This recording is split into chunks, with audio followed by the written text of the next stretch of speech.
ونستغفره ونؤمن به ونتوكل عليه ونعوذ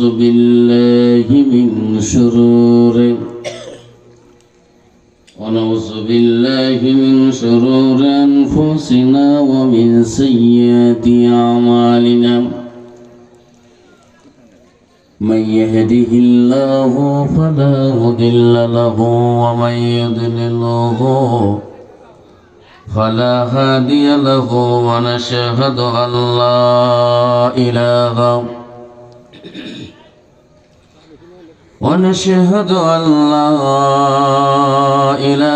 إلا الله وحده لا شريك له وأشهد أن محمدا عبده ورسوله الذي أرسله بالحق بشيرا ونذيرا أما بعد فإن أصدق الحديث كتاب الله وأحسن الهدي هدي محمد صلى الله عليه وسلم وشر الأمور محدثاتها وكل محدثة بدعة وكل بدعة ضلالة وكل ضلالة في النار أما بعد فأعوذ بالله من الشيطان الرجيم بسم الله الرحمن الرحيم وقضى ربك ألا تعبدوا إلا إياه وبالوالدين إحسانا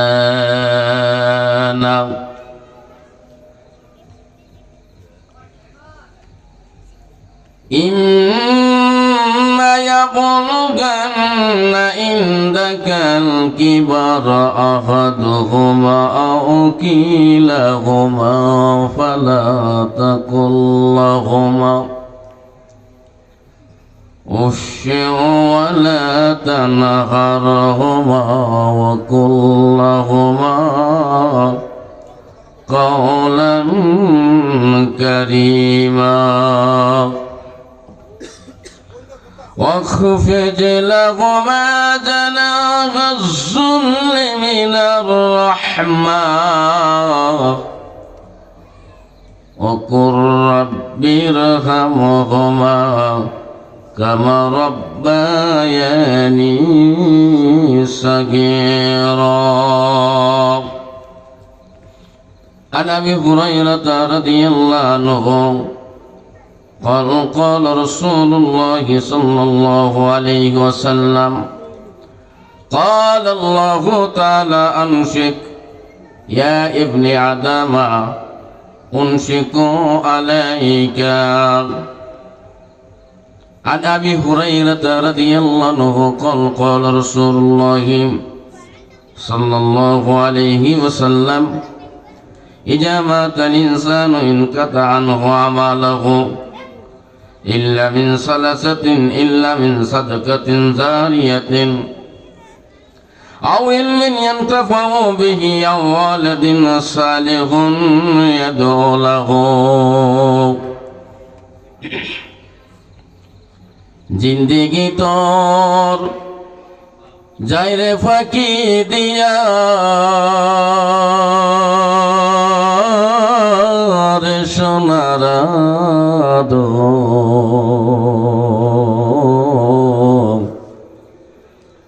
জিন্দেগি তোর যাইরে ফাঁকি দিয়া জিন্দেগি তোর যাইরে ফাঁকি দিয়া রে সোনার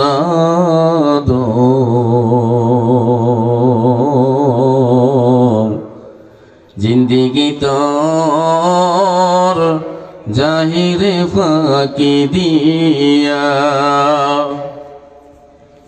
আমার আপনার লাইফ থেকে সেকেন্ড, মিনিট, ঘন্টা, দিন, রাত, 24 ঘন্টা, সপ্তাহ, মাস, বছর পার হয়ে যাচ্ছে না, পাস হচ্ছে না। জিন্দিগি তোর যাইরে ফাঁকি দিয়া রে সোনার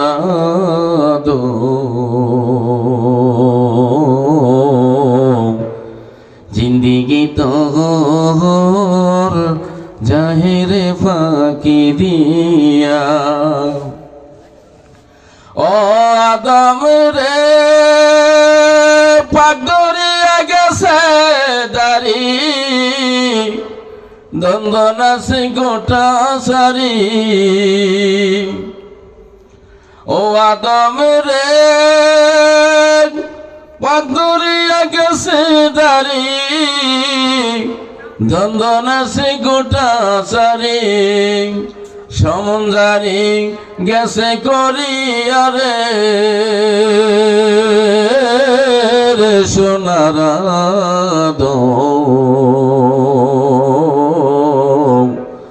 জিন্দিগি তোর জাহিরে ফাঁকি দিয়া। জিন্দিগি তোর জাহিরে ফাঁকি দিয়া রে সোনার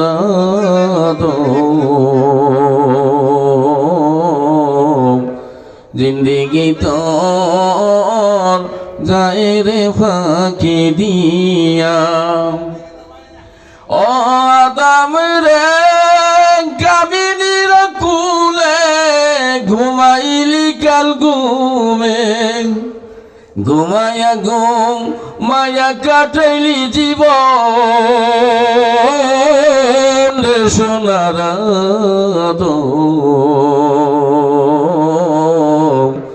জিন্দিগি তোর যাইরে ফাঁকি দিয়া।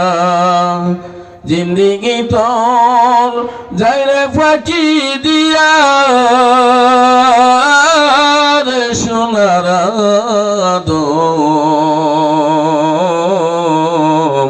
জিন্দিগি তোর যাইরে ফাঁকি দিয়া। লিল্লাহ তাকবীর, লিল্লাহ তাকবীর। আজ বেরবাড়ি মধ্যচালা সরকার বাড়ি জামে মসজিদের উন্নয়ন করবে। ষষ্ঠ বার্ষিক ওয়াজ মাহফিলের সম্মানিত সুযোগ্য সভাপতি আলহাজ SM শরীফুল দুলাল, আজকের প্রধান বক্তা হাফেজ মুফতি মাওলানা আল আমিন শেখ গাইবান্ধা, অনেক বড় মাফের আলেম, আমার বন্ধু। আর দ্বিতীয় আমার নাম রেখেছেন, আমি যেহেতু দ্বিতীয়র যোগ্য না তারপরেও রেখেছেন। আমার আগে অনেকে আলোচনা করেছেন। আজকের প্রধান অতিথি হিসাবে আছেন জনাব আলহাজ অ্যাডভোকেট আহমদ আজম খান সাহেব, আমাদের সকলের পরিচিত। আমরা শুরুতেই সে আল্লাহর প্রশংসা করব যে আল্লাহ তাআলা আমাদেরকে এমন একটা দিনে, এমন একটি রাতিতে বসার জন্য তৌফিক দিয়েছেন। আল্লাহ রাসূলের হাদিস, বান্দা বান্দি সপ্তাহে যে আমল করে দুদিন ফেরেশতারা আল্লাহর কাছে সেগুলি পেশ করেন। একদিন হলো সোমবার, আরেকদিন হলো বৃহস্পতিবার। আরেকদিন কি? বৃহস্পতিবার। বৃহস্পতিবার দিন আপনি যে বিগত 5 দিন 6 দিনে যা করেছেন টোটালি হিসাব ফেরেশতারা আজকে রাত্রে আল্লাহর কাছে দিবেন।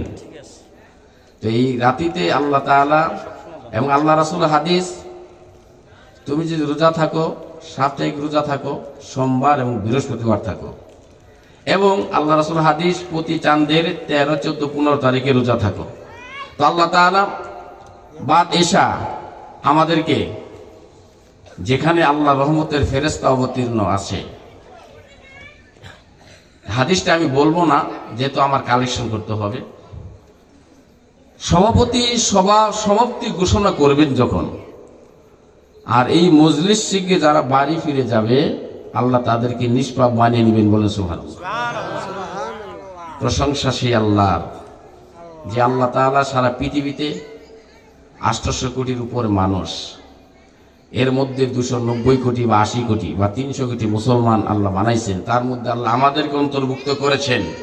আমরা মুসলিম, আল্লাহ আমাদেরকে মুসলিম করে বানাইছেন, মুসলমানের ঘর জন্ম দিয়েছেন। সে আল্লাহ দরবারে শুকরিয়া আদায় করি, বলে আলহামদুলিল্লাহ। আলহামদুলিল্লাহ। শুকরিয়া আদায় শুধু আমরা করি না, আর কেউ করে, আছে ফেরেশতা আছে হুজুর, সকলেই করে। সাব্বাহা লিল্লাহি মা ফিস সামাওয়াতি ওয়া মা ফিল আরদ, আকাশ জমিনে যা আছে আল্লাহর তাসবিহ জবে, বলেন সুবহানাল্লাহ। সুবহানাল্লাহ। আশ-শামসু ওয়াল কামারু বিহুসবান, ওয়ান নাজমু ওয়াশ-শাজারু ইয়াসজুদান। আপনার যেই নিচে দুব্বা গাছ আছে এটাও আল্লাহর জিকির করে, বলেন সুবহানাল্লাহ। ওই যে গাছের চারা দেখেন এটাও আল্লাহর জিকির করে, বলেন সুবহানাল্লাহ। শুধু তাই না, আপনার পুকুরে যে মাছটা জীবিত আছে, আপনার বাড়িতে যেই কুলাতে মাছটা জীবিত আছে, যেই তেলা পোকা, যেই সিঁদুরে পোকা আছে, সমস্ত কিছু মহান আল্লাহর প্রশংসা বলে, বলেন আলহামদুলিল্লাহ। আলহামদুলিল্লাহ। যত যা দেখেন প্রশংসা করে কার? আল্লাহ। আমরাও আল্লাহর প্রশংসা করব। আল্লাহ রাসূল বলেছেন আলহামদুলিল্লাহি আলা কুল্লি হাল, তুমি যে অবস্থায় থাকো আল্লাহর প্রশংসা করো। আপনি যে অবস্থায় আছেন আল্লাহর প্রশংসা করতে হবে। কার প্রশংসা করবেন বলেন? আল্লাহ। কার প্রশংসা করবেন? আল্লাহ। আপনি হাত পা কিছু নাড়াতে পারেন না, তবে আপনি পৃথিবীতে আছেন, জীবিত আছেন, অনুভব করতেছেন, এই অবস্থায় আল্লাহর প্রশংসা করতে হবে। বিছনায় পায়খানা করেন, বিছনায় প্রস্রাব করেন, আপনার সেবা যত্ন করার লোক নাই, কিন্তু আজান হচ্ছে, মুয়াজ্জিন আজান দিচ্ছে আল্লাহু আকবার, ওই অবস্থায় ফরজ সালাত আদায় করতে হবে, আল্লাহর প্রশংসা করতে হবে। আমরা সে আল্লাহর প্রশংসা করি যে আল্লাহ আমাদেরকে মানুষ বানাইছেন, সকলে বলি আলহামদুলিল্লাহ। আলহামদুলিল্লাহ। দরুদ ও সালাম বর্ষিত হোক সেই মানবতার মুক্তির দূত বিশ্ব নবী হযরত মুহাম্মদ রাসূলুল্লাহ। কেমন সেই নবীটা, কেমন এই হাদিসটা না বললেই নয়। কিয়ামতের ময়দানে, হাসরের ময়দানে মানুষ সকলেই উলঙ্গ অবস্থায় থাকবে, সামনের পা পিছনে নিতে পারবে না, পিছনের পা সামনে নিতে পারবে না, ছাত্রের প্রশ্ন উত্তর না দেওয়া পর্যন্ত। তো মানুষ কিয়ামতের দিন, হাসরের ময়দান, এই পৃথিবীর 50,000 বছর, আর হাসরের ময়দান একদিন। হাসরের ময়দান কি একদিন? এটা কি খুব কঠিন না সহজ? কঠিন। সূর্য থাকবে 1 কিলো উপরে বা আধা উপরে, সূর্যের তাপে সকলেরই মাথার মজক, বেঈমান কাফেরদের মাথার মজকগুলি নাক দিয়ে টকবক করে পড়বে। ওই সময় সকলেই আমরা অস্থির হয়ে যাব। হাসরের ময়দান থেকে আওয়াজ উঠবে, চলো আমরা আজকে আমাদের উসিলা খুঁজি, আমাদের জন্য আল্লাহর কাছে সুপারিশ করি, বিচার হোক, যেটা বিচার হোক সেটাই মেনে নিব, কিন্তু হাসরের অবস্থা আমাদের ভালো লাগে না। হাসর ময়দান থেকে সিদ্ধান্ত নেবেন, চলো আমরা আদি পিতা আদম আলাইহিস সালামের কাছে চলে যাই। সমস্ত মানুষ আদম আলাইহিস সালামের কাছে চলে যাবে।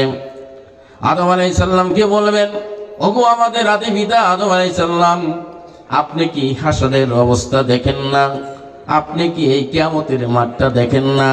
আপনার সন্তানগুলি কোন অবস্থায় আছে আপনি কি দেখেন না? আল্লাহর দরবারে দরখাস্ত করুন, আমাদের বিচার হয়ে যাক। আদম আলাইহিস সালাম বলবেন, না গো না, আমি আল্লাহর দরবারে আজকে কোনো কথাই বলতে পারবো না, কারণ আমার আল্লাহ এত রাগান্বিত, আজকে এত রাগান্বিত, অন্যদিন এত রাগান্বিত ছিল না। কারণ আমার প্রতি রাগান্বিত কেন? আমি যখন জান্নাতে ছিলাম, আল্লাহ আমার ফেরেশতার সাথে কন্টাক্ট করে ফেরেশতাদেরকে কথাগুলি ধমক দিয়ে আল্লাহ আমাদেরকে বানাইলেন, আমাকে বানাইলেন। আল্লাহ নিজ হাতে আমার মুখটা বানাইছে, আদমের মুখ বানাইছে কেনা বলেন? আল্লাহ বানাইছেন, বলেন সুবহানাল্লাহ।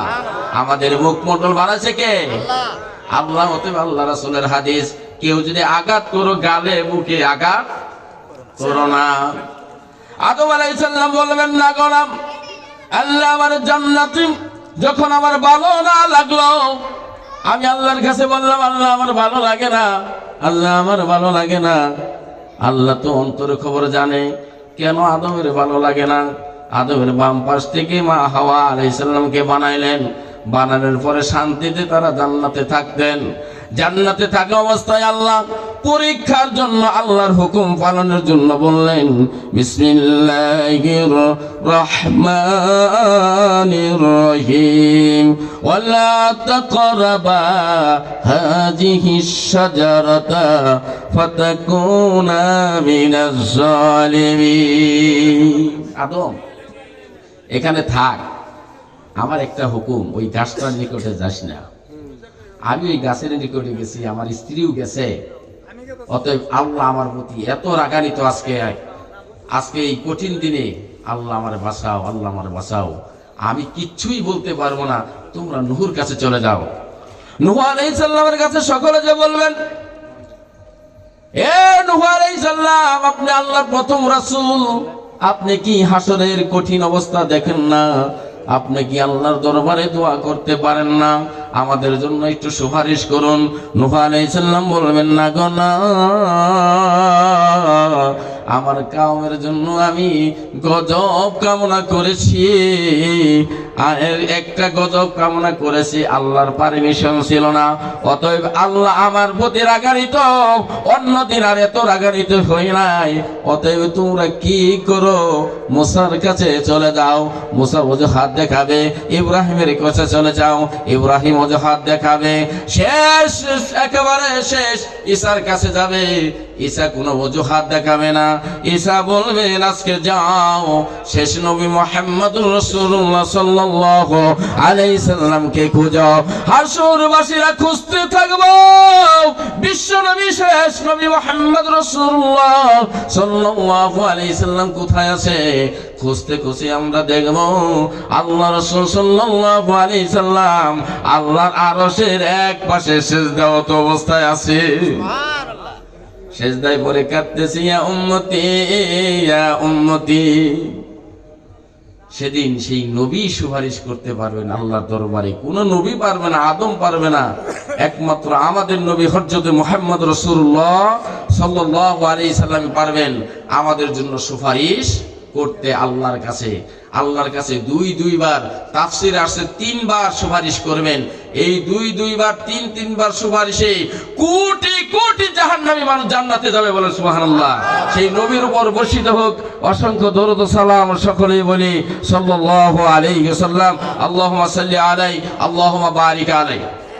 সম্মানিত উপস্থিতি, আমি শুধু আলোচনা করতে চাইছিলাম আনফিক ফি সাবিলিল্লাহ, আল্লাহর পথে ব্যয় করা নিয়ে আলোচনা করতেছিলাম, কিন্তু আমার মুরব্বী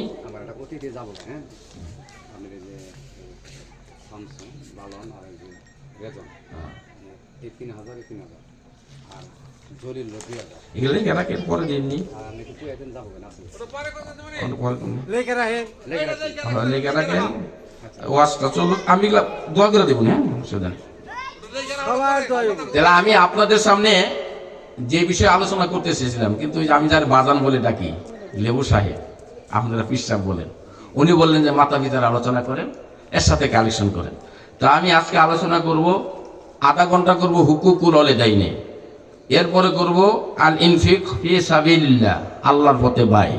বিষয় হলো দুইটা, আধা ঘন্টা থাকবে মাতা পিতার আলোচনা এবং পরে থাকবে কালেকশনের আলোচনা। সম্মানিত উপস্থিতি,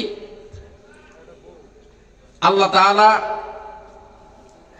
বান্দাকে যেটা আদেশ করেছেন সেটাই ফরজ। সেটা কি ফরজ? 5 ওয়াক্ত সালাত তো ফরজ, রোজা ফরজ, কালেমা পড়ছেন এটাও ফরজ, লা ইলাহা ইল্লাল্লাহ মুহাম্মাদুর রাসূলুল্লাহ এটা পড়া কি ফরজ, সালাত আদায় করা ফরজ, হ্যাঁ, রোজার মাসে রোজা রাখা ফরজ, যাকাতের নিসাব পূরণ হলে যাকাত দেওয়া ফরজ, হজের সম্পদ থাকলে হজে যাওয়া ফরজ। এর সাথে আল্লাহ তাআলা আরেকটা ফরজ করেছেন, সেটা হলো যে তুমি জাত থেকে আসছো, তোমার যে মা বাবা, এই মা বাবার সেবা করাটাও ফরজ। বলেন সুবহানাল্লাহ। মা বাবার সেবা করা কি বলেন? কে বলেছেন? আল্লাহ বলেন, বিসমিল্লাহির রহমানির রহিম, ওয়া'বুদুল্লাহা ওয়া লা তুশরিকু বিহি শাইয়ান ওয়া বিল ওয়ালিদাইনি ইহসানা। আল্লাহ বলেন, দুনিয়ার মানুষ রে, ইবাদত করবি আমার। কার ইবাদত করবো বলেন? কোন মাজারের হবে? কোন মানুষের হবে? ইবাদত কার হবে? একমাত্র আল্লাহ, যিনি লা শারিকা, একমাত্র আল্লাহ। আল্লাহু ওয়াহিদ, আল্লাহ একজন। আল্লাহ কয়জন? ওয়াহিদ, একজন। আল্লাহ এক। ইবাদত কার হবে? আল্লাহ। আল্লাহর। সিজদা দেব কাকে? আল্লাহকে। আল্লাহ এই কথাটা বলছেন, আবুদুল্লাহ ওয়া লা তুশরিকু বিহি শাইআন, ইবাদত করো আমার, আর ইবাদতের মধ্যে কোনো শিরক ঢুকায় না। হোয়াট শিরক? শিরক কি? আল্লাহর কাছে চাওয়া বাদে অন্য মানুষের কাছে চাওয়াটাই শিরক। কথা বুঝাইতে পারছি? চাবেন কার কাছে? আল্লাহর কাছে। গুনাহ মাফ কার কাছে চাবেন? আল্লাহর কাছে। রিজিক চাবেন কার কাছে? ছেলে সন্তান চাবেন কার কাছে? এ টু জেড আল্লাহর কাছে। কার কাছে চাবো? আল্লাহর কাছে। আল্লাহ হলো ইন্নাল্লাহা আলা কুল্লি শাইইন কাদির, তিনি সর্বশক্তিমান। আল্লাহু খায়রুর রাজিকিন, তিনি হলেন উত্তম রেজেকের মালিক। তিনি হায়াতের মালিক, তিনি মৃত্যুর মালিক, আকাশের মালিক, জমিনের মালিক, জান্নাতের মালিক, জাহান্নামের মালিক, ক্ষমা করে দেওয়ার মালিক তিনি। তার কাছে আমরা যাব। মানুষ কিন্তু মুসলিম সন্তান হয়েও, মুসলমানের সন্তান হয়েও অনেক শিরক করে। সেটা গাছের মাধ্যমে করে। যেমন আমাদের দেশে সনাতন ধর্ম ভাইয়ের আছে, এরা তো শিরকে লিপ্তই আছে, ওদিকে যাচ্ছি না। কিন্তু আমাদের মুসলমানের ভিতরে শিরকে ভরপুর। শিরকের আলোচনা করব না। বিশেষ করে আল্লাহর সাথে কাউকে শরীক করা, বিশেষ করে আল্লাহর সম পরিমাণ কাউকে মানা, বিশেষ করে গোপনে প্রকাশে আল্লাহকে বাদ দিয়ে অন্য কোনো মানুষ, অন্য কোনো গাছ, অন্য কোনো পাথর অথবা অন্য মসজিদকে কেন্দ্র করে যদি কেউ সেটাকে আল্লাহর উসিলাই এবং আল্লাহর সমকক্ষ দাম কি করে দাম দেয়, যে এটাই আমাকে বাঁচাইছে, এটাই আমাকে রক্ষা করছে, এই ছেলেটা না থাকলে আমি মরে গেতাম, গাভীটা না থাকলে আমি মরে গেতাম, খেতটুকু বাইরে না থাকলে মারা গেতাম, চালাটা না থাকলে মারা গেতাম, আদার্স অনেক কিছু নিয়ে মানুষ শিরক করে। এই শিরক করার জন্য আল্লাহ নিজেই নিষেধ করেছেন। প্রথম ইবাদত করব কার? আল্লাহ। আল্লাহ। দ্বিতীয়ত ইবাদতে কোনো শিরক ঢোকাবো না। চাবো যা কিছু চাওয়ার কার কাছে? আল্লাহর কাছে। এরপর আল্লাহ বলেন, ওয়া বিল ওয়ালিদাইনি ইহসানা,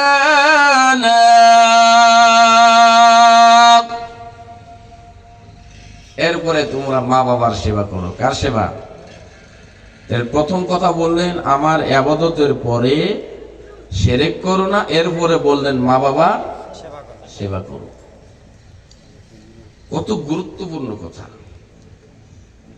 আপনি কেন আপনার মা বাবাকে সেবা করবেন বলেন? কি কারণে করবেন? তারা কি করেছে? কেন করবেন? ভাইরা আমার, ইবনুল উমর হতে একটি হাদিস বর্ণিত। ইবনুল উমর দেখল কাবা ঘর তাওয়াফ করতেছে একজন ইয়ামানি। কাবা ঘর তাওয়াফ করতেছে একজন ইয়ামানি, কিন্তু তার পিঠে একজন বুড়া মা। একজন ইয়ামানি কাবা ঘর তাওয়াফ করতেছে, তার পিঠে একটি বুড়া মা। ইবনুল উমর ডাক দিলেন, এই ইয়ামানি এদিকে আও, তুমি তো কাবা ঘর তাওয়াফ করতেছো, তোমার পিঠে এই কে? ইয়ামিনী বলতেছেন, ইবনুল উমর শুনো, ভালো করে শুনো, আমি কাবা ঘর তাওয়াফ করতেছি, আমার পিঠে যে বুড়ি মাকে দেখতেছো এটা আমার জন্মদাতা মা। কোন সোয়ারি যদি কার সোয়ারকে রেখে পালন করে, কসম আল্লাহর ইবনুল উমর, আমার জীবন গেলেও আমি আমার মাকে পিঠে দিকে নামাবো না, কাবা ঘর তাওয়াফ করব। ও ইবনুল উমর, তুমি কি আমার এই কথা বলতে পারো? আমি আমার মাকে কাঁধে করে নিয়ে কাবা ঘর তাওয়াফ করলাম, আমি কি আমার মার ঋণ পরিশোধ করতে পেরেছি? আমার মার ঋণ কি পরিশোধ হয়েছে? একটু বলো আমারে। ইবনুল উমর চোখের পানি ছেড়ে দেয়া বলে, ইয়ামানি রে, তুই কি কোরআনের ওই আয়াতটা পড়স নাই? কোরআনের ওই আয়াতটা কি তেলাওয়াত করস নাই? বিসমিল্লাহির রহমানির রহিম,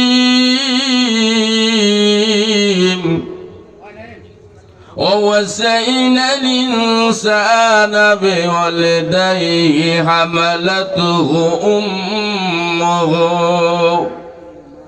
ইয়ামিনী রে, তোর মা তোরে জন্ম দেওয়ার সময়, তোর মা তোরে জন্ম দেওয়ার সময় একটিবার যে নিঃশ্বাস নিয়েছিল, সারাটা জীবন যদি কাঁধে রাখোস রে, একটি নিঃশ্বাসের বিনিময় হবে না।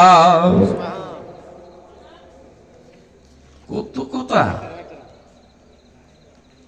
কত বড় কথা। সেই মাকে আমরা কতটুকু করতে পারি? দ্রুত আলোচনা আমি সামনের দিকে নিয়ে যাচ্ছি। কতটুকু করতে পারি? আপনার স্ত্রীর যখন সন্তান হয়, আপনার স্ত্রীর যখন সন্তান হয়, আপনি কিছুটা অনুভব করেন সে কত কষ্ট করে, করেন না? আপনার ডেলিভারির সময় ওই মা জানে, বাচ্চা প্রসবের সময় ওই মাই জানে যে তার কত কষ্ট হয়। আপনি বলবেন এখন কষ্ট হয় না, এখন সিজার ইজি না? No no no, normal delivery চাইতে সিজার হলো মারাত্মক। সিজার করার আগে মেরুদণ্ড যে ইঞ্জেকশনটা, অবশ্যই ইঞ্জেকশনটা দেওয়া হয়, মৃত্যুর আগ পর্যন্ত মেরুদণ্ড কালিয়ে নিবে।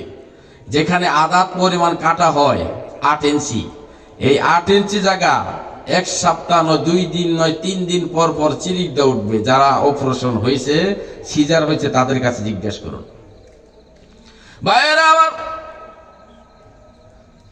আল্লাহ রাব্বুল আলামিন সূরাতুল বনী ইসরাঈলে বললেন, বিসমিল্লাহির রহমানির রহিম, ওয়াকাদা রাব্বুকা আল্লা তা'বুদু ইল্লা ইয়্যাহু ওয়া বিল ওয়ালিদাইনি ইহসানা।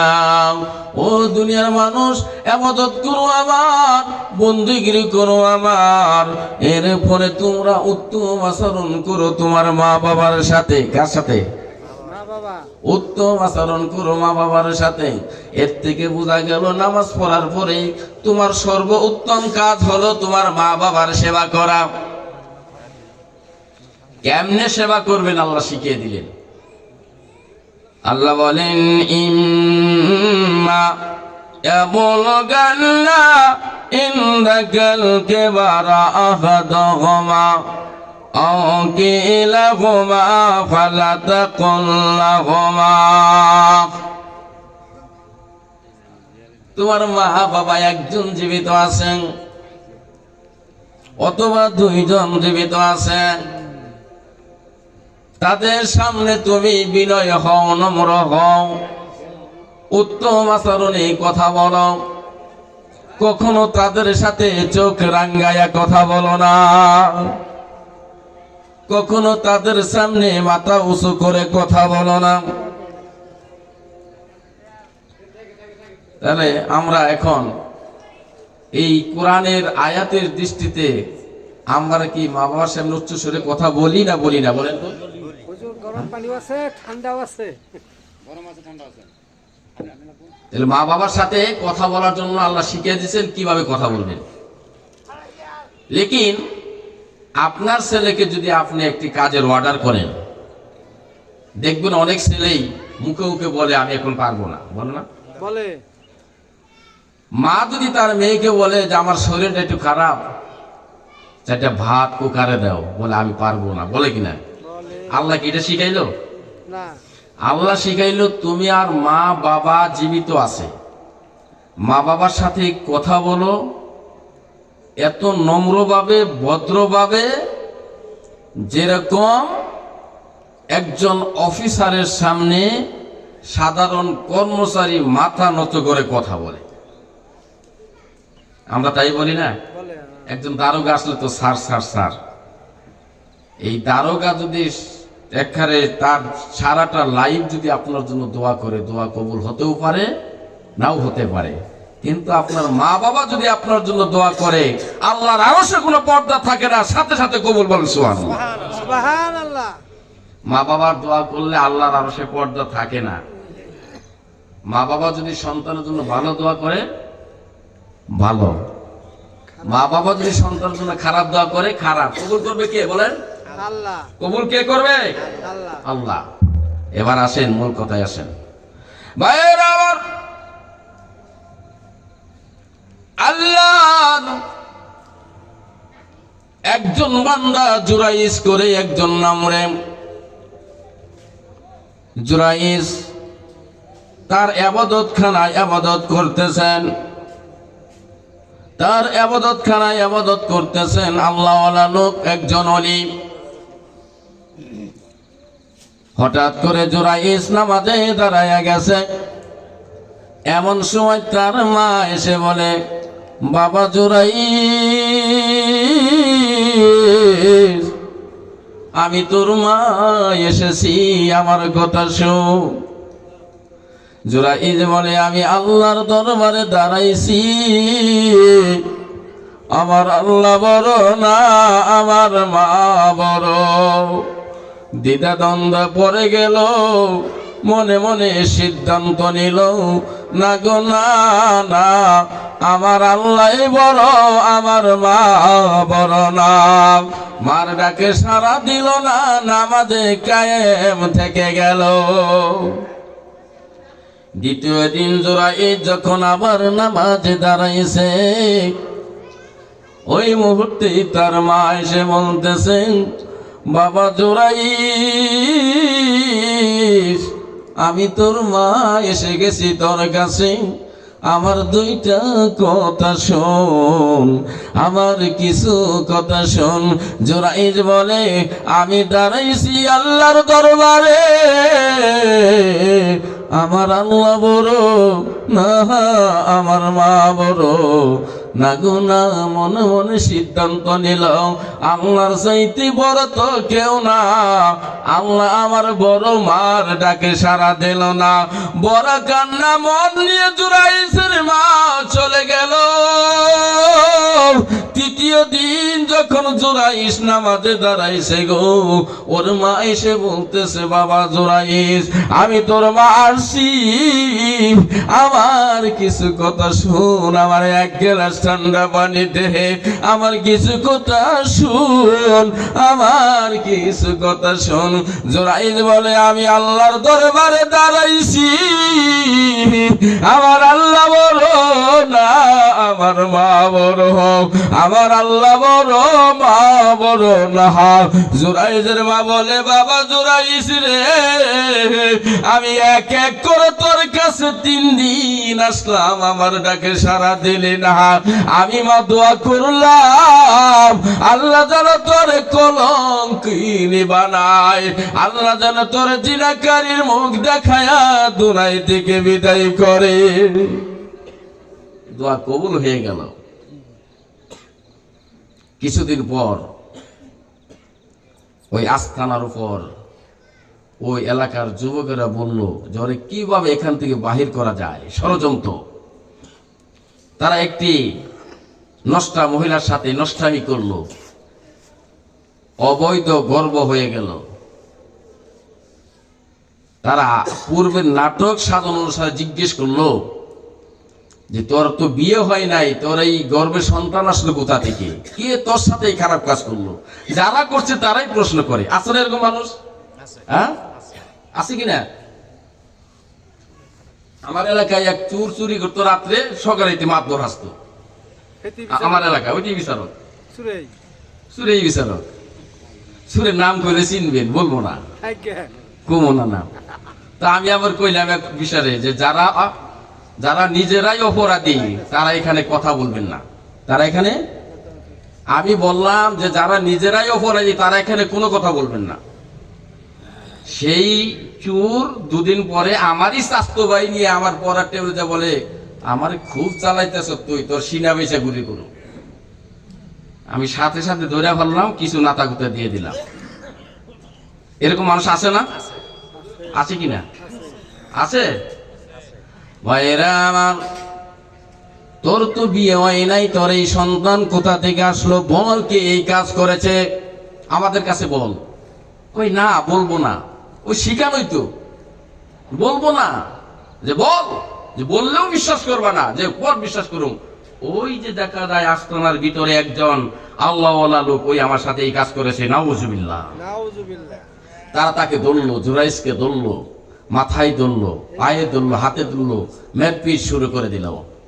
বলে আমার অপরাধ, বেটা তোর অপরাধ তুই জানাস না, বেটা সাধু হাচ্ছস। আসলে এরকম ঘটনা আছে কিনা? হয় কিনা বাংলাদেশে? ভাইয়ের আমার, সন্তান ভবিষ্ঠ হওয়ার পরে জুরাইস 2 রাকাত নামাজ পড়ে আল্লাহর দরবারে বললেন, আল্লাহ আমি তো এই কাজ করি নাই, অপবাদ থেকে আমারে বাঁচাও গো আল্লাহ।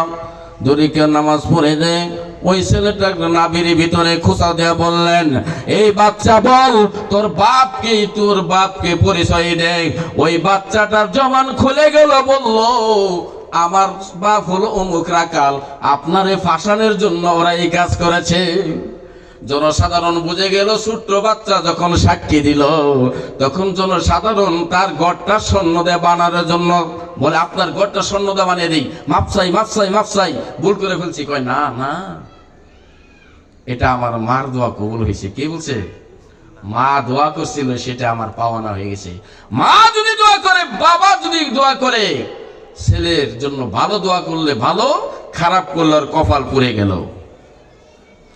আল্লাহ রাব্বুল আলামিন বললেন, উফি ওয়ালা তানহারহুমা ওয়া কুল লাহুমা কাওলান কারীমা। তোমার মা বাবার সামনে যত রাগ তোমার উঠুক না কেন, যত অসন্তুষ্ট মনে মনে হও না কেন, যতই তোমার কষ্ট দেখ না কেন, মা বাবার সামনে কখনো উচ্চ সুরে কথা বলো না। মা বাবার সামনে কখনো উচ্চ সুরে কথা বলো না। ভাইয়েরা, মা বাবার সামনে যখন কথা বলবে, নম্রতার সহিত কথা বলবে, ভদ্রতার সহিত কথা বলবে। আর তাদের সেবা করার জন্য আল্লাহ রাব্বুল আলামিন নিজেই পদ্ধতি শিখিয়ে দিলেন। বলেন সুবহানাল্লাহ।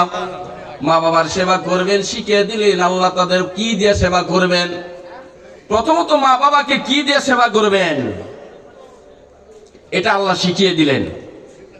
কিভাবে শিখিয়ে দিলেন দেখেন। আখফিজ লাহুমা জানাহাজ-যুল্লি মিনার রাহমা। আল্লাহ 2টা বাহু আমাদের দিছে না, 2টা হাত দিছে না, এই 2টা হাত দ্বারা মা বাবার সেবা করার জন্য বলছে। তার হাত পা নখ কেটে দিবেন, তাকে গোসল করে দিবেন, তার কাপড় ধুয়ে দিবেন।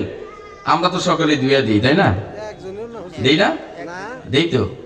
আমার বুড়া মা, বুড়া বাপ ঘরে বাপ ব্যথায় কান্নাকাটি করতেছে শীতের দিনে, আমি পাটা টিপিয়ে দিলে ফরজ আদায় হলো। কি হলো?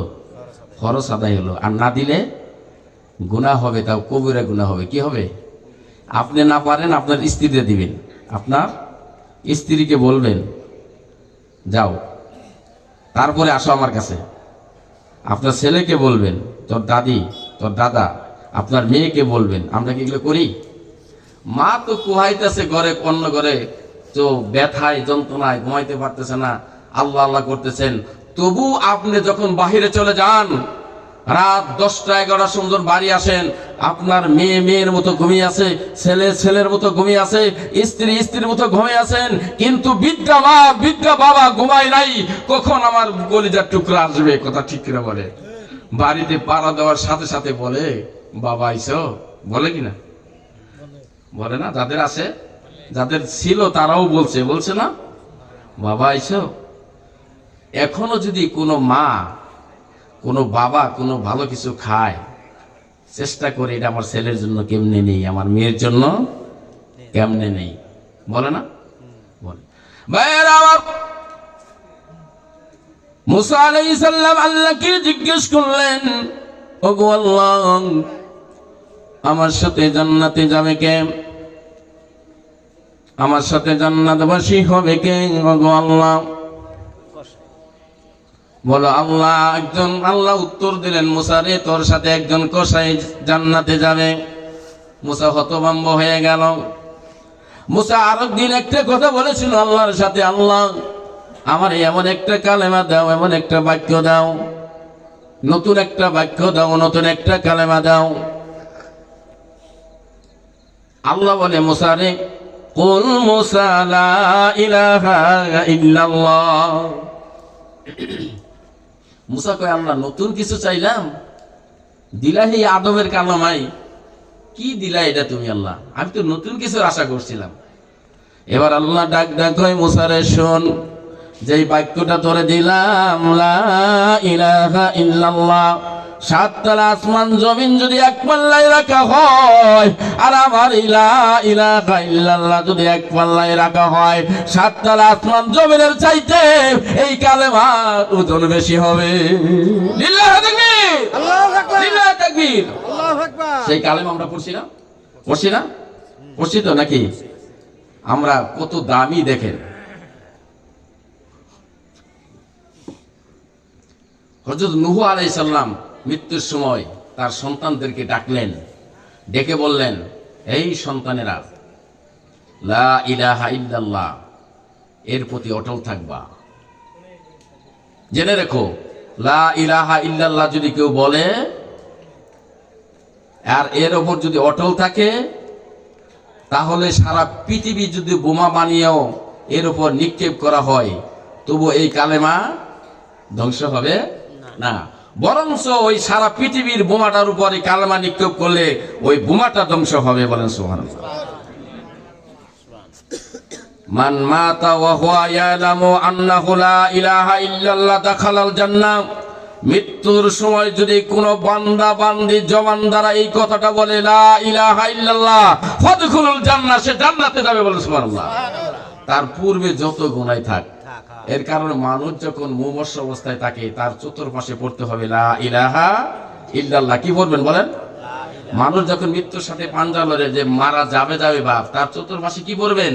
লা ইলাহা ইল্লাল্লাহ, লা ইলাহা ইল্লাল্লাহ, আফসালু যিকির লা ইলাহা ইল্লাল্লাহ।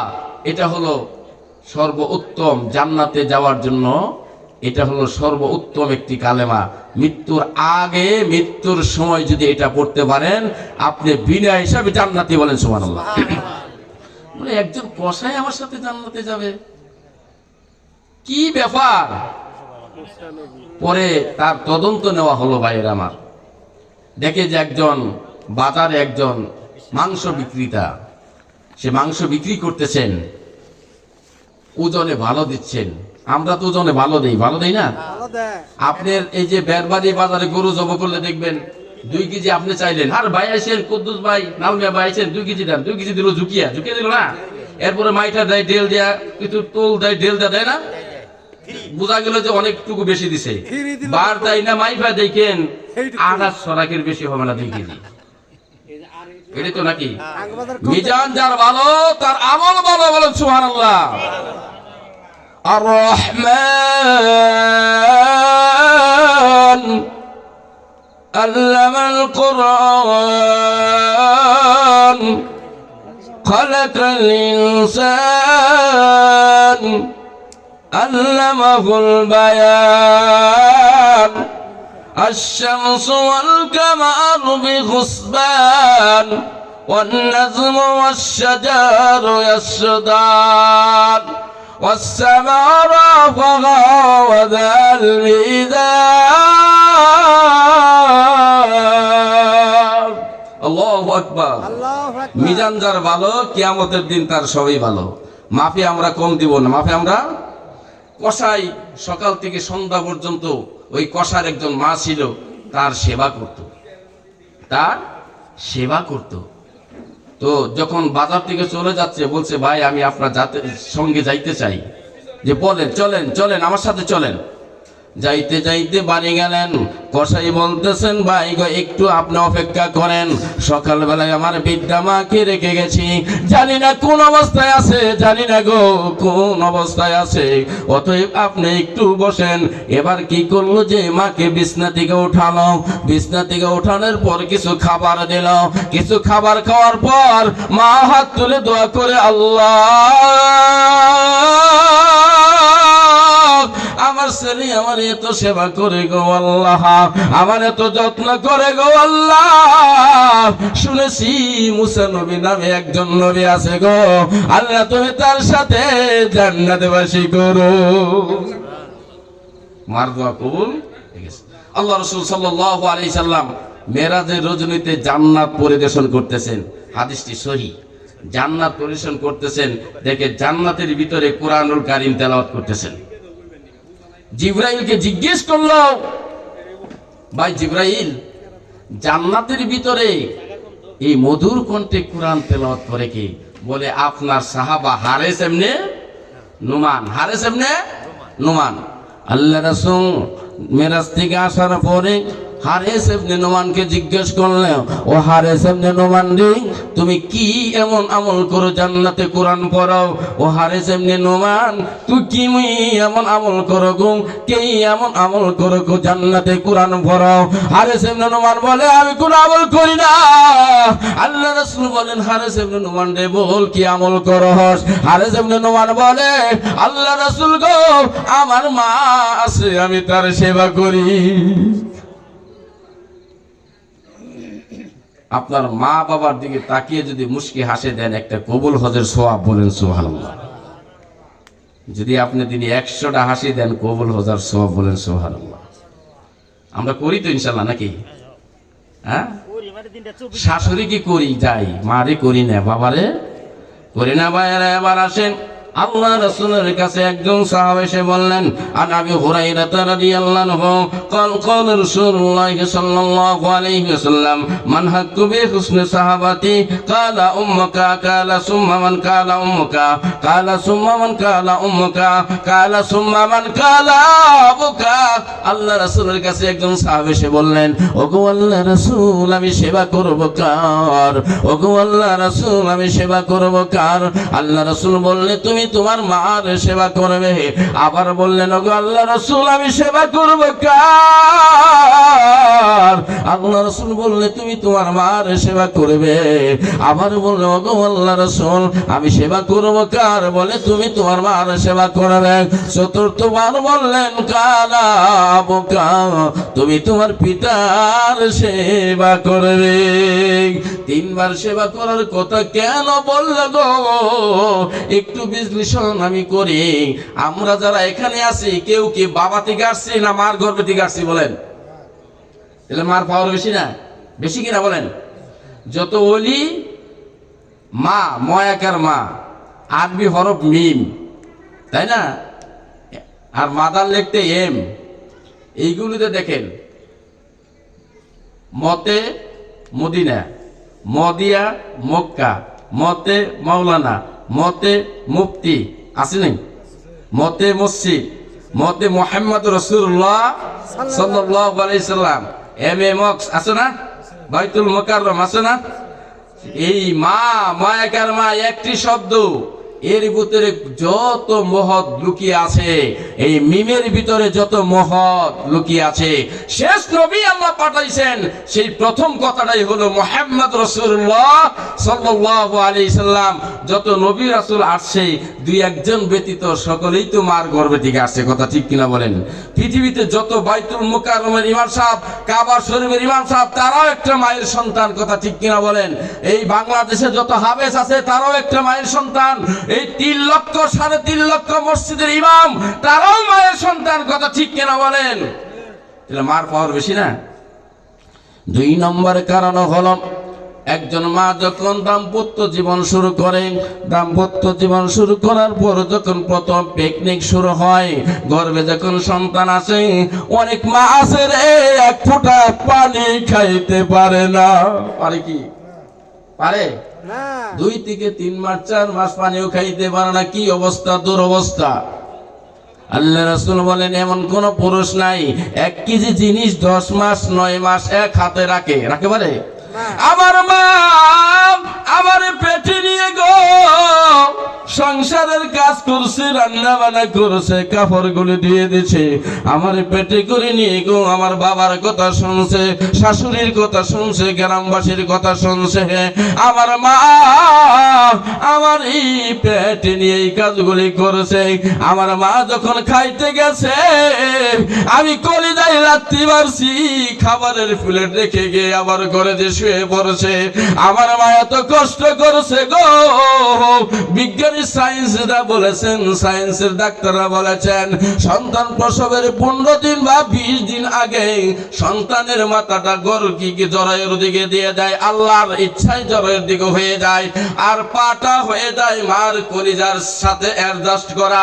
মার কলিজা যেখানে, সন্তানের পাটাও সেখানে। সায়েন্সের ডাক্তাররা বলল, প্রতিদিন আমি 2 থেকে 300, কেউ কেউ বলেছে প্রতি সপ্তাহে 4000 বার আমার পা দিয়ে আমার মার কলিজায় লাথি মারি। এক একটা লাথি জানো আমার মায়ের মৃত্যুর সমতুল্য। এই কষ্ট করে নাই? করছে। এর কারণে 2 নম্বর, তুমি তোমার মার সেবা করবে। 3 নম্বর হলো, প্রসবের সময় যে যন্ত্রণা, যখন একটা মার প্রসবের বেদনা উঠে যায়, বাবাকে জড়িয়ে ধরে, ভাইকে জড়িয়ে ধরে, স্বামীকে জড়িয়ে ধরে বলে, স্বামী আমি হয়তো আর বাঁচবো না, আমি হয়তো আর বাঁচবো না, আমার ক্ষমা করে দিও, আমি মরে গেলে এই ছেলেগুলি তুমি দেখে রেখো, এই সন্তানগুলি দেখে রাখো। প্রত্যেকবার যখন ডেলিভারির সময় হয়, এই কথাটাই আমার মা, আমার ভাবি, আমার বোন তার আপনজনকে বলে, কথা ঠিক কিনা বলেন? ঠিক। আল্লাহ রাসূল বললেন 3 নাম্বার, এই কারণে তুমি তোমার মার সেবা করবা। 4 নাম্বার, তুমি তোমার বাবার সেবা করবা।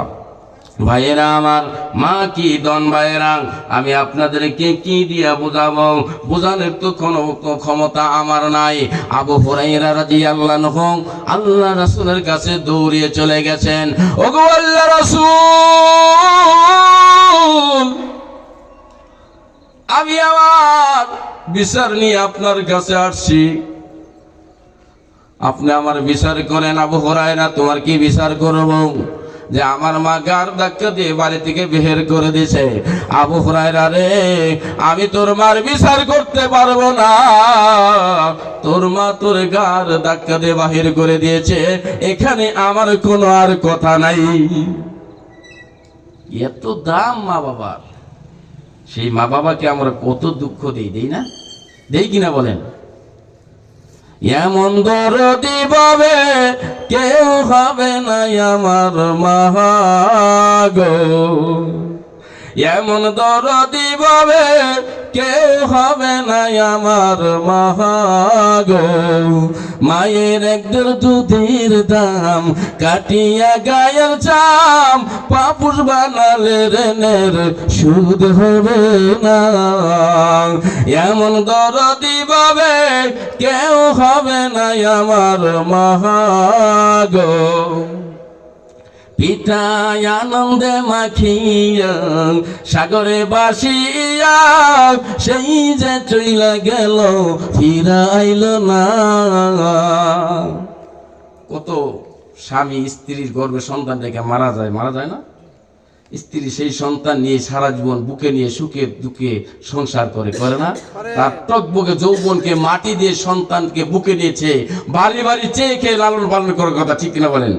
পিতা আনন্দে মাখিয়া সাগরে বাসিয়া সেই যে চইলা গেল ফিরাই আইল না।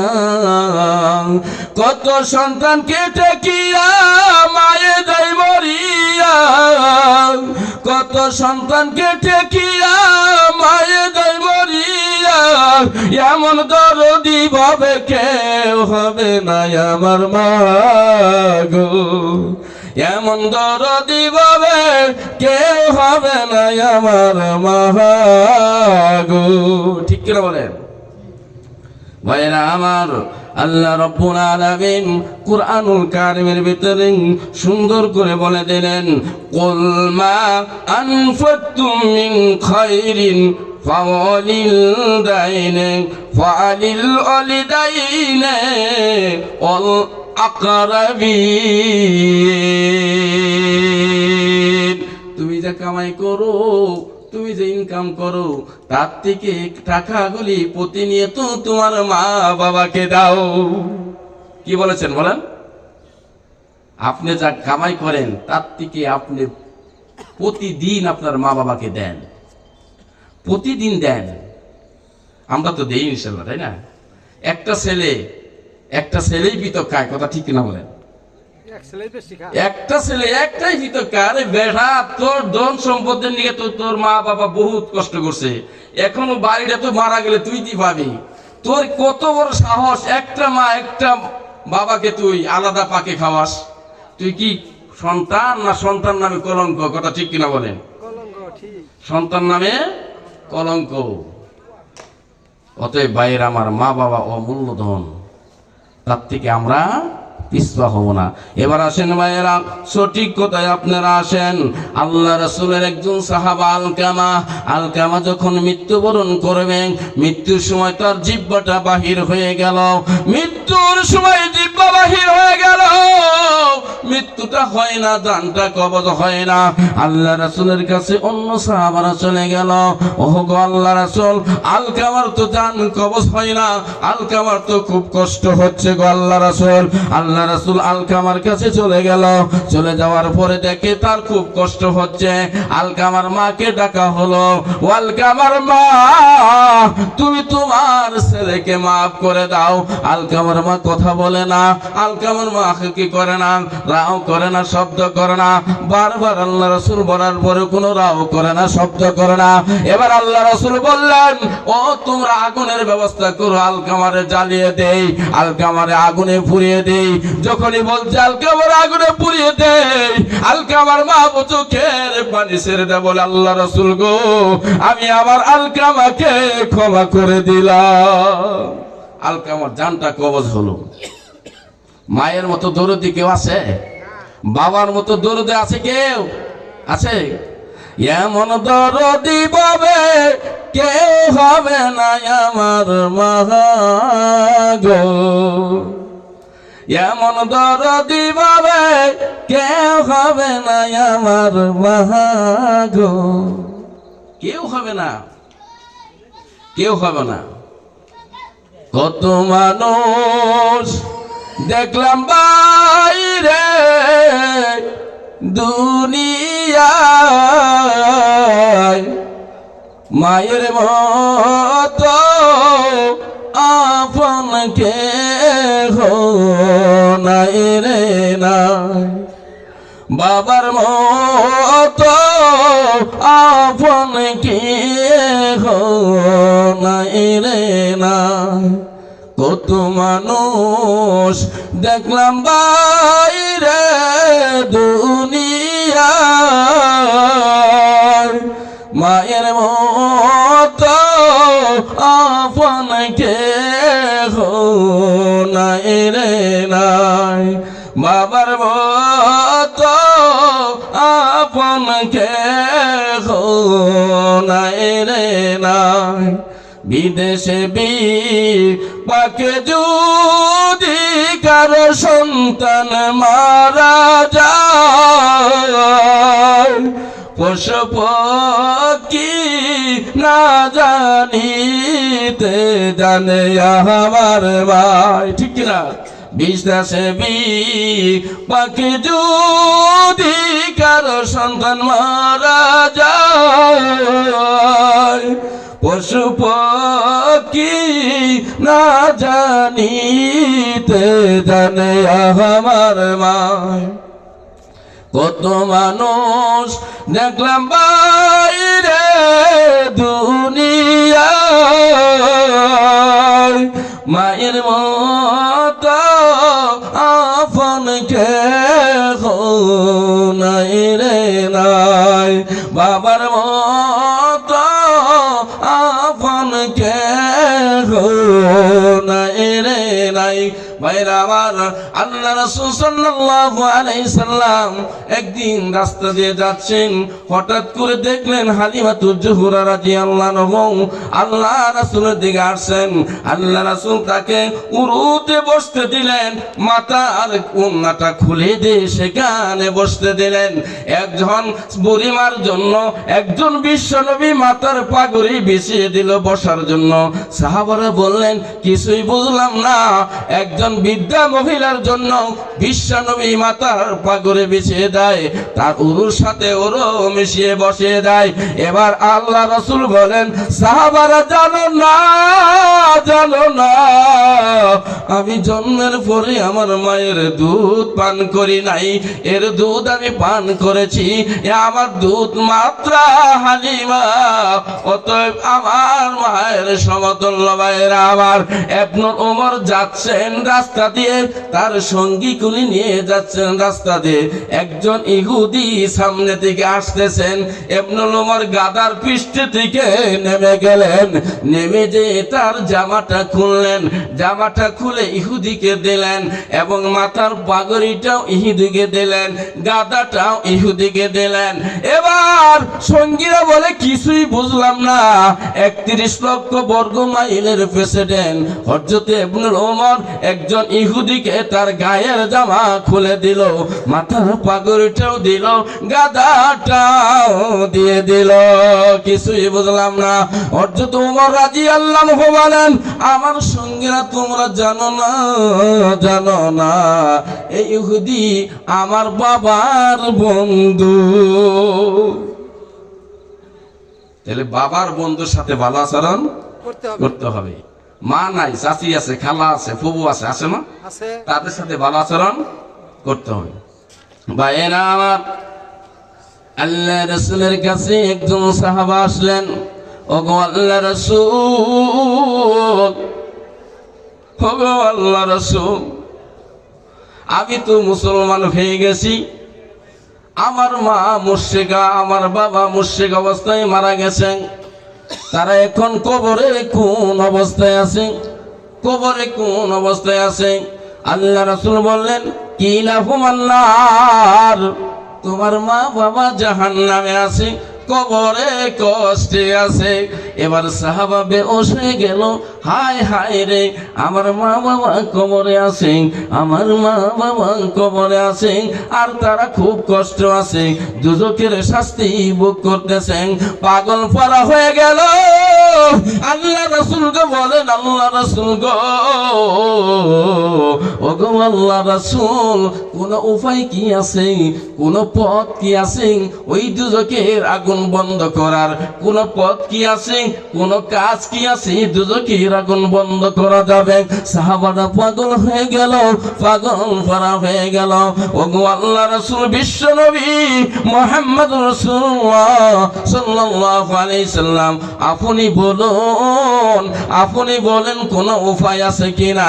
এবার আল্লাহ রাসূল বলে, সাহাবারে উপায় আছে, উপায় আছে। এবার সাহাবা খুশি হয়ে বললেন, তাড়াতাড়ি বলেন কি উপায় আছে, কি উপায় আছে, তাড়াতাড়ি বলেন, তাড়াতাড়ি বলেন। এবার বলতেছে, একটা উপায় আছে রে সাহাবা, তুই তোর মা বাবার নামে দান কর, তোর মা বাবার নামে দান কর, আল্লাহ দুজকের আগুন বন্ধ করে দিবে। বলে সুবহানাল্লাহ, সুবহানাল্লাহ। সেই মা বাবা যার বেঁচে আছে এবং মারা গেছে, তাদের জন্য আমরা প্রস্তুত থাকবো, দান করব। কি করব? দান করব। একজন মানুষের কাছে প্রতিদিন সকালে 2 জন ফেরেশতা আছে। কয়জন ফেরেশতা? 2জন ফেরেশতা আছে। ওই ব্যক্তি দিনে কিছু দান সৎকা করলে ওর জন্য আল্লাহর কাছে ফেরেশতা একটা দোয়া করে, আল্লাহ এই ব্যক্তিকে তুমি রেজেকে বরবর করে দাও, বরকত দাও। বলে সুবহানাল্লাহ। আর যারা সারা দিনেও 1 টাকা দান করে না, ওই ফেরেশতা বলে আল্লাহ এর তুমি ধ্বংস করে দাও। এন আমরা কি বরকত চাই না ধ্বংস চাই? বলেন, বরকত চাই না ধ্বংস চাই? বরকত যদি চান ভাইয়েরা আমার, কেমনে বরকত চাবেন ভাইয়েরা আমার? একটু ঘটনা বলে আমি কালেকশনের দিকে যাচ্ছি ভাইয়েরা আমার। আবুল বাবা একজন ইহুদি, আবুল বাবা একজন ইহুদি, নাম করা একজন ইহুদি। এই ইহুদির একটি খেজুর গাছ একটি ইতিমের জায়গায় যে পড়ে আছে, হেলে দুলে পড়ে আছে। ওই ইতিমটা আবুল বাবাকে বললেন, ওগো আবুল বাবা, আপনার গাছটা আমাদের জায়গায় পড়ে আছে, গাছটাকে আপনি কি করেন? কেটে দেন, কেটে দেন। কই না, গাছ কাটবো না। আসে না ইতিমুর পর দুর্বল ভাই ব্যবহার করে না, গাছ কাটবো না। আল্লাহ রাসূলের কাছে ইতিম ছেলেটা যা বললেন, ওগো আল্লাহ রাসূল, আমার জমিনে আবুল বাবার একটি খেজুর গাছ আছে, বারবার বলার পরেও তো কেটে দেয় না, আমরা খুব কষ্টে আছি যে আবাদ করতে পারি না। আল্লাহ রাসূল আবুল বাবাকে ডাকলেন, ওরে আবুল বাবা, আবুল বাবা। এবার আবুল বাবা সারা দিল, বলেন কি? বলেন আপনি এই ইতিমের গাছটা কেন কাটো না? কই না, কাটবো না, কাটবো না। ইতিমের জমিনে তোমার গাছটা হেলে পড়ছে, কেন কাটো না? কই না, কাটবো না, কাটবো না। বলে যদি কাটো দাও, জান্নাতের একটি খেজুর গাছ তোমাকে দেওয়া হবে। কই তাও কাটবো না। ওই মজলিসে আবু দাহাদা ছিল, আবু দাহাদা দাঁড়িয়ে যে বললেন, ওরে আবুল বাবা ইহুদি, জান্নাতের একটা খেজুর গাছের বিনিময়ে তুই কি চাস? বল, তুই কিসের বিনিময়ে এই গাছটা কেটে দিবি? এবার আবুল বাবা চালাক ছিল, সুযোগ পাইল, বলল, আবু দাহাদা রে, তোর ওই যে একটা বাগান, বাগানের ভিতরে 600 খেজুর গাছ, ওই বাগানটা যদি দাস তাহলে আমি এই গাছটা কেটে দেব। এবার আবু দাহাদা বলে, ওরে আবুল বাবা, শুধু ওই বাগান কেন, আমার জীবনে যদি চাইতি আমি জান্নাতের একটা খেজুর গাছ ক্রয় করে নিতাম। আবু দাহাদা স্বীকার করলো, ওরে আবুল বাবা ইহুদি, তোরে আমি ওই বাগানটা দিলাম। বলে বাগানের ভিতরে তো তোর স্ত্রী আছে, ঘর আছে। বলে কিচ্ছু থাকবে না।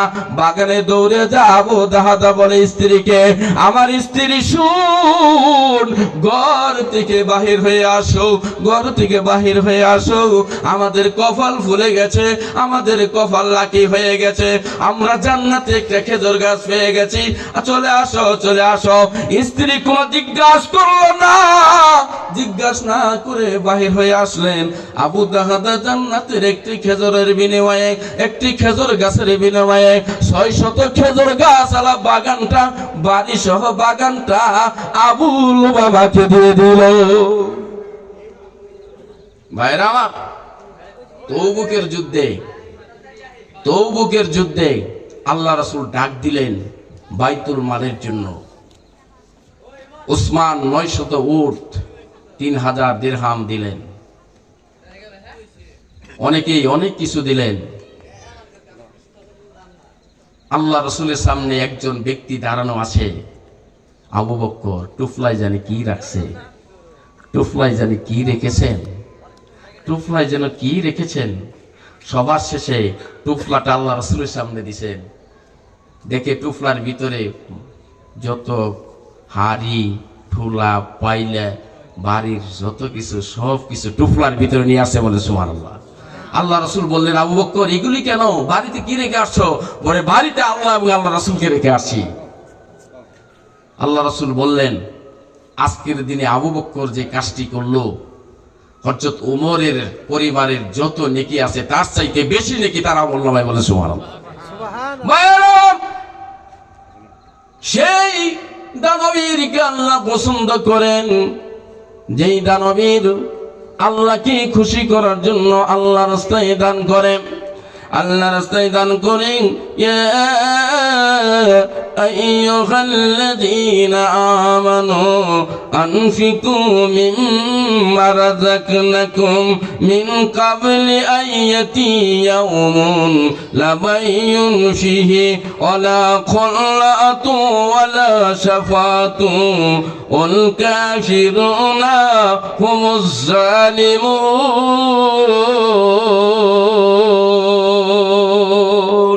ওই দিন আসার আগে ভাইয়েরা আমার, যেই দিন ক্রয় বিক্রয় হবে না, যেই দিন ইসরাফি সিংহায় ফুঁক দিবে, ওই দিন আসার আগে তোমার লাইফে তুমি আল্লাহ তোমাকে যেই ধন সম্পদ দিয়েছে, ওই ধন সম্পত্তিকে ওই দিন আসার আগে আল্লাহ রাস্তায় খরচ করো।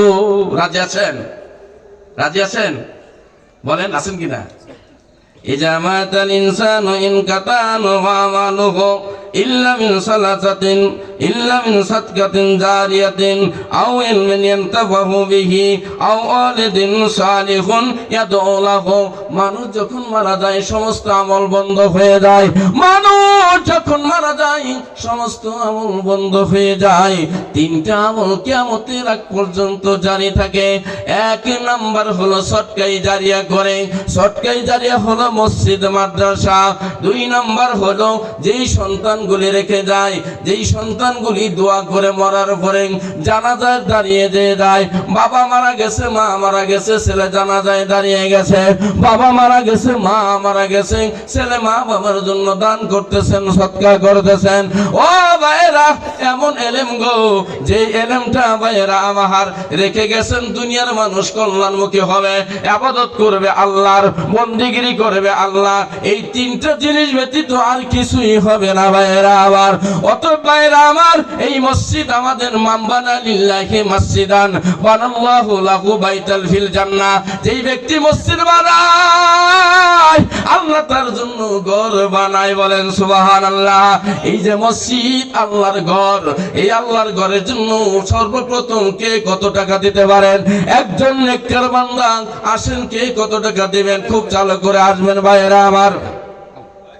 এই আল্লাহর ঘরের জন্য আপনারা কে কৃপণতা করবেন না।